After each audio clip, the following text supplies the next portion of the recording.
build brand here. So very much appreciate you guys dropping follows, dropping dropping retweets, telling them that you're watching Ultimatum too. Whatever gets more discoverability out there. Speaking of discoverability, this guy definitely doesn't need to be discovered. We all know him. It's Awestin stepping up on stage. Yeah, anybody who's tuned into a Texas stream before has probably heard Awestin's name at least once.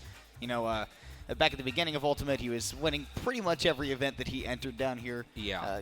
Almost all the weeklies. Now that's tilted a little bit more towards Lima, at least in the DFW scale. And you got guys like, I know Ismon's playing on stage over there, and he's been just absolutely rampaging in Houston alongside Shadow PR. Yeah, Ismon, I think there was a Texas tournament where he made like a crazy comeback. I can't remember the name of it, but it wasn't here. But I remember, it was. I can't remember the name. But it was a crazy tournament though that he made like some wild comebacks. I think it glitched 7 as well. He made like a pretty good run, got like a top 32, I think as well. Yeah. Had some really interesting matches. And if I'm not mistaken, it was either like 13th or 9th that he got at Low Tier City 7 as well. He played against Sam Sora, took him to Game 5. Ismon's crazy talented, and I would not be surprised if he's the one that wins this tournament. Okay. All right. So yeah, man. Awestin stepping up. Should see some mess. I think that was one thing about greatest shirt I've ever seen.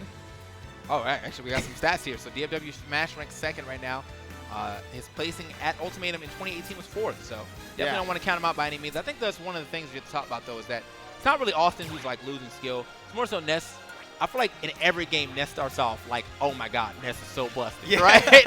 And then like people start to play against him, and he's like, all right, well he's still pretty good, but he's not busted. I mean that definitely happened before where he was like super nice, and then as every tier list came back, he kept sliding down like a spot or two. And now, here again, he was super nice, but every tier list he slides down like a spot or two. So, I mean, you gotta realize that for all the reliable kill power that he has, which is very helpful in the early meta game. Now, a year into Ultimate, we're getting people have their consistent kill setups with all their characters. They're getting like these crazy reads that they know how to make. They're picking up on the general habits of the game. So, a character like Ness who has so many like very clear strengths and very clear weaknesses, you start to figure that kind of thing out pretty quick. Yeah. All right, well, he's going to be going up against, I believe, Wormy. I might be getting my LSG guys mixed up. Last Stock Gaming, shoutouts to them, by the way, down in Houston. You can see they do a lot of their events at the Coral Sword. That nice emblem on the side of the jersey. They got super clean colors, which I'm a fan of. Yeah. If I'm not mistaken, this is Wormy. Houston, last I checked, Younglink. I always get those two mixed up. So, we'll see. I would have liked to see if it was Toon Link, because I feel like that character, it gets no representation at all. But we would not be seeing that right now. It looks like he'll be locking in the Joker going up against Austin's Ness. Yeah, alternatively, I could be wrong about who this is. Good. I mean, I am famously bad with faces. All right, we'll figure it out once we get to the. We'll definitely figure out once we get to the actual gameplay. I think he's taking a picture of potentially himself. I mean, dude, if you're playing on this stage, I'd take a selfie too. Yeah. This stage is huge, by the way. This is like probably like a 50-yard stage. Yeah, it's really nice. It's massive. Yeah, I mean, every time, whenever when I was here at Low Tier City 7, I really wish that was like a hardcover so I could slide down it at the end, but it's not. But it's not. So I was like, I'm not breaking any lights here.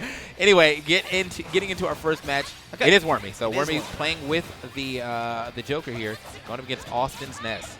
That's new to me because I have not seen Wormy play with the Joker yet. But I respect that he probably got frustrated with his lack of ability to kill with Toon Link, or with Young Link.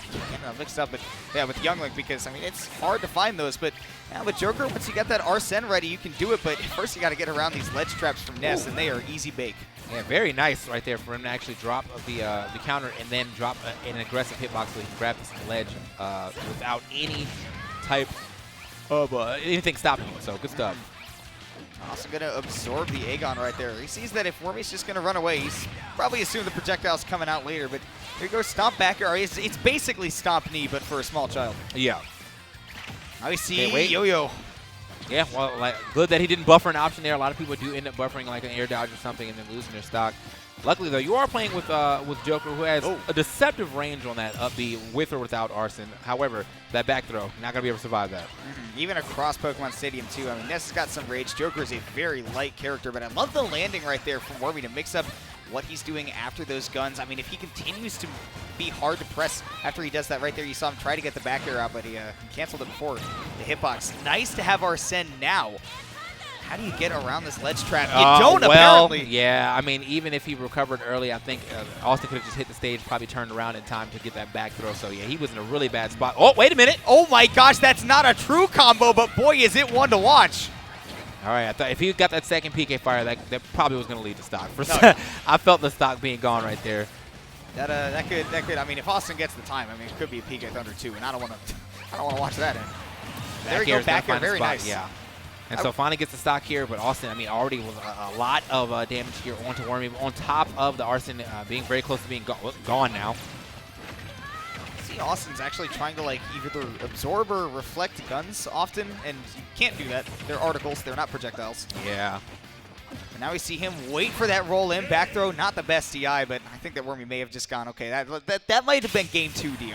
Yeah, I feel like that was definitely like, I'm not even touching the controller type DI. So yeah. I feel like, you know, he might have been able to survive that by just holding in, but he was like, you know what, man, it's fine. It's fine. Yeah. Let's go ahead and get to the next time for game 2. Yeah.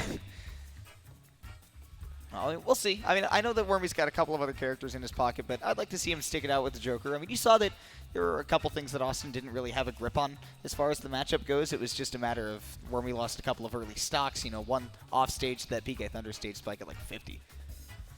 Man. All right, though. So let's see what happens here into our next match. Is he going to play one of the characters you thought he was going to play, the Young or Toon Link, or is he going to keep the Joker going? I mean, I don't believe, from what you're saying, I don't feel like he doesn't actually main Joker. He might just be like, all right, you know, like let's just have a Joker for the pocket, you know? Yeah, Joker would be nice for this matchup, I think. Yeah. But so Town and City, which can be a really scary stage to take a Nest to, because that back throw gets to be as potent as ever, if not more so, given those closer side blast zones. But Joker gets a lot of kills off the side as well, particularly those forward and back throws kind of become kill throws on the stage if you get them at the ledge. Mm-hmm. All right, man. So as we get right into it, looks like he will be sticking out with the Joker. I think he changed coats here. Yeah. And Persona fans would be able to tell you that a lot of people don't like this character for whatever reason, but at least that the skin is based on. But Wormy says, hey, I think that this is the right moment for it. So we'll see if he can keep Awestin up here. Whatever this character is, like, not liking him or not, this is a very clean palette. So yeah, I'm down for it. Nice. Yeah. You see, the quick landing actually, that left Awestin above him, and that's the last place that an S really needs to be when it comes to an Arsene Joker. Very nice timing. I mean, it's very risky to do anything other than get up attack that yo-yo, but if you get that timing right, you get a lot of stage control. Oh, actually jumps away from it this time around. But yeah, but Austin's he's setting himself up into a position where he's going to have to start watching out for the get-up attack. Wormy, though, yeah, no Awestin needed for that back air to take that stock. Definitely sees that Awestin likes to utilize these platforms, even in the city layout, you know, where it's a little bit harder for a Nest to mix up whatever he's doing. Good match there by Wormy. Awestin didn't believe in the back throw, but up air will be plenty enough from the platform. Yeah, I think Wormy was actually in a position where he could have tried to hold that and then continue to go through the up air. But yeah, Awestin, I mean, he let go of it, and Awestin was perfectly there for the punish. A little bit of a lead here for Wormy, but nothing too crazy. Nothing that Awestin can't get back probably in like one combo if he finds it. Hey, PK Fire was so committal. Oh, you were calling it. Boy, did you call it. Wow, at that, still hitting. He's still allowed to control that PK Thunder afterwards, but he should have let it go because Wormy is taking that stock away from him. Yeah, Awestin couldn't get back to... wow, okay, nice. So he couldn't get the PK Thunder back on stage to hit himself, so unfortunately he was just in that like shake-off animation, takes an F smash, loses that stock very early too. Yeah, no, he got that stock off of Wormy so early though on the other side because, I mean, you saw when he hit that PK Fire, he waited at least just like a second to make sure that Wormy was going to actually try to DI out of the PK Fire, and then the forward air mixes up the DI. Yeah. So the thing is though, like, so Awestin is definitely getting a lot of these side Bs. And he's absorbing a decent amount of them, but it doesn't really... Oh, he bombed off the ledge because he was facing the wrong direction. Oh, that is unfortunate, man. The air dodge. Dude, sometimes Ness's air dodge is actually an air dash, so I feel like he actually bounced off the ledge off that air dash. And then, yeah, ended up losing that stock. Couldn't really do anything about it.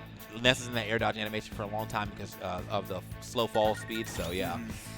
Big rip. I mean, you got to be careful, too, because if you do that air dodge too close to the ledge, sometimes that can result in you bonking off, and then, of course, your regrab timer won't refresh, and you're gone. Yeah, so now into Game 3, Wormy, you know, swapping the jacket, swapping the stage, managed to get himself a game here on Awestin. It's definitely going to be seeing Awestin stick it out with the Ness. This is For sure. the only character he plays, at least for now. His Twitter may have teased that he is looking for an answer to Bayonetta.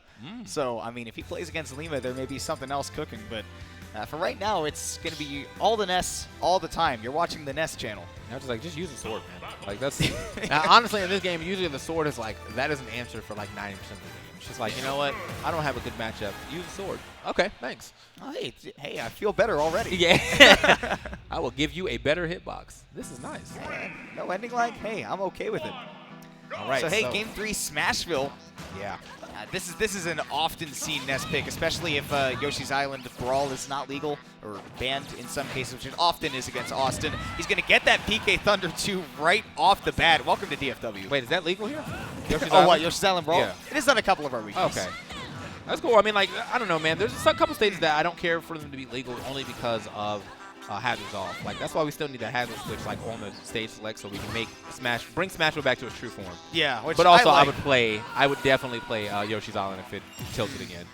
But, hey, you know what? Awestin is fine with this static center platform. You see him pick up an early stock right there. I mean, it's pretty reasonable kill percents, but he only took 3.3% going into this next one. You can already see the boons that a Ness as aggressive as Awestin gets from a stage so small. Yeah. And again, I mean, like, as we were explaining earlier when I was talking to Neighbor, like, yeah, the platform being in the center like that basically means, like, you are in, like, the perfect position to say that, like, you are claiming stage control just from being under it. Especially a character like Ness who has at least small disjoints. They're very... You got to notice him. You also got to notice, by the way, that Wormy is not going to give Awestin a chance to do a PK Thunder 2, not up close. Reflected 2 of those PK Thunders, and now this edge guard should be free for him. Yeah, but also, I mean, like, he was fighting his way down, too. So even when he was reflecting the PK Thunders, like, Awestin would throw out another option, and then Wormy would go through it. Like, he actually went through that up smash with just dropping out of back air to keep that hitbox alive. So here we are, man. Great turnaround here for Wormy to at least get that stock, but some great wins. And get up attack, gets himself some space, but watch the back air. Awestin gonna loop around that PK Thunder to hit him out of the Rebel Scarred. Wormy a little too late to tech that one, so. Yeah, just gives up an air dodge and is gonna go ahead and fall to his demise. So now Awestin 1 stock away from moving on into tomorrow's gameplay as well. Wait a minute. Wanted to call out an aggressive recovery from Wormy, but it was good that, you know, if you got a tether, you might as well use it to get back. However, if Awestin has anything to say about it, he'll make you worry. Yeah, I like the idea of going for. I'm so surprised he gets so many PK. Oh, indeed! It won't kill though. Yeah, lucky him, man. If you aim that just a little further up, I think he would have got a better hitbox and a better launch angle. So. Whoa. Okay, so that was a creative way to get close to Awestin without having to burn a double jump or anything. Wormy without Arsene, though. He's going to have a tough time bringing this back unless he can get a nice Rebels guard. Ledge traps first. He goes for the ledge trap, but Awestin mixed up that recovery. That's why he's back. Yeah, still can't get those bullets, but it's nice to just check. Maybe he's checking for the side Bs just in case. And across the stage is going to be enough great back air from Awestin as he moves on. He will be playing tomorrow as well. Winner's side, top 32. Yeah, make sure you guys check it out, by the way, tomorrow at Ultimatum. You know, we're still playing all the way through Sunday. Awestin's going to be one of those guys, and you can see just how aggressive he is. I mean, in pretty much just every aspect of the game. I mean, the thing that baffles me is just how confident he is maneuvering around that platform like it's not even there. Yeah, that was great gameplay from just Awestin in general. But as I said, man, just when you're playing on Smashville now, it is basically whoever can make the middle of that stage their home is going to win. Like, you know, that's why I feel like it's such a great stage for Olimar. You know, you have the roof over your head, you have O Smash that'll reach through,